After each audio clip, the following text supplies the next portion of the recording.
Саламатсыңарбы, урматтуу окуучулар?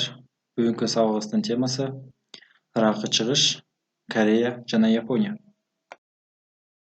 Сабактын планы: Кореядагы мамлекеттүүлүктүн калыптанышы, Корея соңку орто кылымдарда, Ли династиясы, сёгундарга чейинки Япония, 12-кылымга чейинки, сёгундардын доорундагы Япония, 12-19 кылымдардын аралыгы. Корея жарым аралында 3-4 кылымдарда 3 мамлекет пайда болгон: Кёгюри, Силла, Пекче. Кореяны бириктирүү: 4-кылымдын аягынан тартып, Кореяга Кытайдан буддизм тараган. Кёгюри уурусунун эли Суй Кытайынын императору Яндинин чабуулунун мизин кайтарган. 7-кылымдын экинчи жарымында Тан аскерлеринин жардамы менен Силла душмандарын жеңип чыгып, бүт Кореяны бириктирип, формалдуу түрдө Тан Кытайынын вассалы болуу менен жалгыз өзү башкарган. 9-10 кылымдарда Силла династиясын кулатып, бийликке Ван Гой келип, бүт Кореяны бириктирип, борборлоштурган. Буддизм дини мамлекеттик дин деп жарыяланган. Мамлекет Корё деп аталган. Ушундан соң Корея аталышы келип чыккан. Чиновниктер кызматына жараша жер алган. Алар экиге бөлүнгөн: жарандык жана аскердик. Дыйкандар да экиге бөлүнгөн: янин — салык төлөгөн шаардыктар, чхонин — мал-мүлксүз, салык төлөбөгөн, кир жумуштарды жасаган ырайымсыз эзилген калк. 976-жылы мамлекеттик жер кадастры түзүлүп, жерди иштетүүгө катуу көзөмөл киргизилген. 1230-1258 жылдары монголдорго каршы күрөш жүргүзүлгөн. Монголдорго каршы күрөш: 1231-1258 жылдары монголдорго каршы узакка созулган күрөш жүргөн. Монголдор Кореяны Японияга каршы плацдарм катары пайдаланган. Жаңы Мин династиясынын императору Ван Конмен монгол аскерлерин 1356-жылы өлкөдөн кууп чыккан. 1392-жылы генерал Ли Сонге мамлекеттик төңкөрүш жасап, өзүн Ли деген жаңы династиянын негиздөөчүсүмүн деп жарыялаган. Ал династия Кореяны 1910-жылга чейин башкарып турган. Жаңы династия өлкөдөгү козголоңчу феодалдарды талкалаган. 1392-жылы указ менен феодалдардын жер ээликтери жана артыкчылык укуктары жоюлган. Өлкө Чосон деп аталып, борбору Сеул шаары болгон. Корея Кытайдын суверендигин тааныгандыгы үчүн автономияга ээ болгон. Япониянын каракчылары Кореянын түштүк жээктерине бир нече кылымдар бою каракчылык менен чаап кетип турган. Корейлер каршылык көрсөткөндөн кийин япондук сёгун Хёдейси алым төлөөнү талап кылган. 1592-жылы ал 200 000 аскерин жиберип, Сеулду, Пхеньянды басып алган. Кореянын түштүгү япондорго каршы күрөшүп келген. Хёдейсинин аскерлерине каршы Ли Сун Син жетектеген аскерлер Сеулду, Пхеньянды бошоткон. Аны кутумчу деп кызматынан бошотуп, бирок 1597-жылы кайра чакырган. Күрөш канчалык оор болсо да, япондорду өлкөдөн кууп чыгарган. Кореядагы реформалар: 1637-жылы келишим боюнча Корея манчжурлардын басып киришинен кийин Цин империясынын вассалы болуп калган. Өлкөдө реформалар жүргүзүлгөн. 1608-жылы Пэдонми бирдиктүү күрүч салыгы киргизилген. Жеке менчик жер ээлиги өнүккөн. Король Йенчоунун 18-кылымдагы реформалары конфуцийлик нормалардан баш тартууга, европалык идеяларды кабыл алууга багытталган. Регент Тевонгундун 19-кылымдын 60-жылдарындагы реформалары саясий күрөштү пайда кылды. Натыйжада 19-кылымдын 80-жылдарында Корея тең укуксуз келишимдерден кийин ачык эшик саясатын жүргүзүп, өлкө чет өлкөлүктөрдүн жарым колониясына айланып калды. Сёгунатка чейинки Япония. Япон аралдарында ар түрдүү этностор, рассалар жашаган. Япондор манжур туңгус монголоид ууруларынын палео-азиялык жана малайлык уурулардын аралашуусунан пайда болгон.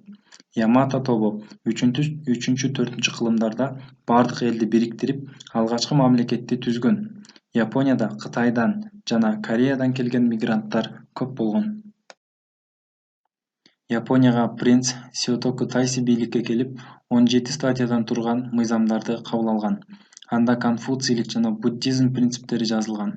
Анда өкүмдарга жогорку эгемендүүлүк жана улууларга күчөлөрдүн кыңк этпестен баш ийүүсү негизин түзгөн.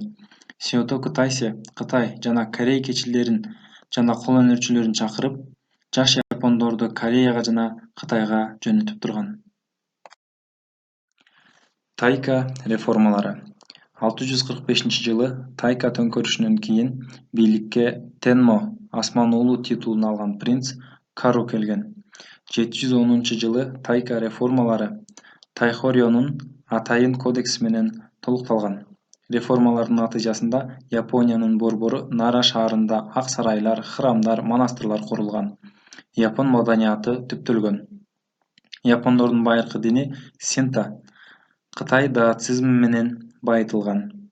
794-жылы Япониянын борбору Хаян азыркы Киото шаарына которулган. 9-11 кылымдарда Фудзиваранын таасири күчөгөн. Императорлор марионеткага айланышкан. Сёгундардын доорундагы Япония 12 кылымда Фудзивара үйүнүн бийлиги бошоңдойт. Натыйжада ак сөөк үй бүлөлөрдөн турган сёгундар деп аталган ак сөөктөр бири-бири менен бийлик үчүн күрөш жүргүзө баштайт. Сёгундардын ортосунда болгон чыр-чатактарда Минамото жеңишке жетишкен. Минамотонун талапкерлери лендик жерлерди самурайларга таратып берген. Ошентип, майда вассалдык жерлер көбөйгөн. 14-кылымда Ходзолор Хубилайдын моңгол армиясына каршылык көрсөтүп, бороон чапкындай болгон камикадзелер монголдорду өлкөдөн кууп чыгышкан. 11-15 кылымдарда Япон шаарларынын гүлдөп өнүгүү доору башталган. Ири ак сөөктөрдүн зор ак сарайлары, монастырлар, порт шаарлар пайда болгон. Узакка созулган ич-ара кагылыштардан кийин Асикага жеңишке жетишип, 1335-жылы өзүн сёгун деп жарыялаган. Анын укум-тукумдары Японияда 1573-жылга чейин бийлик жүргүзгөн. 1582-жылы Ода дүйнөдөн кайткандан кийин дыйкандардан чыккан Теотоми Хёйдейси бийликке келип, өлкөнү бириктирген. 16-кылымдын ортосунда Японияны бириктирүүнү Теотоми Хёйдейси аяктаган. 1573-жылы Асикага үйүнүн акыркы сёгунун талкалаган. 1598-жылы Теотеми дүйнөдөн кайткандан кийин Токугава Иеясу сёгун болгон. Бул 3-сёгундуктун борбору Эдо, азыркы Токио шаары болгон. Ал козголоңчу даймондордун баарын бириктирип, реформаларды жүргүзгөн, сословиелерди катуу чектеген, полициялык көзөмөлдү жөнгө салган. Католик чиркөөсүнө каршы көз караштагы портторду жаптырып, Японияны обочулунтуп таштаган. Анын бул аракети өлкөнү кризиске алып келген. Токугава сёгунунун кризиси 19-кылымдын 30-жылдарында күч алган. Өлкөнүн түштүгүндөгү Тёсю жана Сацума князьдыктары контрабандалык соода-саттыктан байып, өздөрүнүн аскердик өнөр жайларын өнүктүргөн. 19-кылымдын ортосунда АКШ жана Европа өлкөлөрүнө Япониянын ачылышы Токугаванын кадырын кетирген.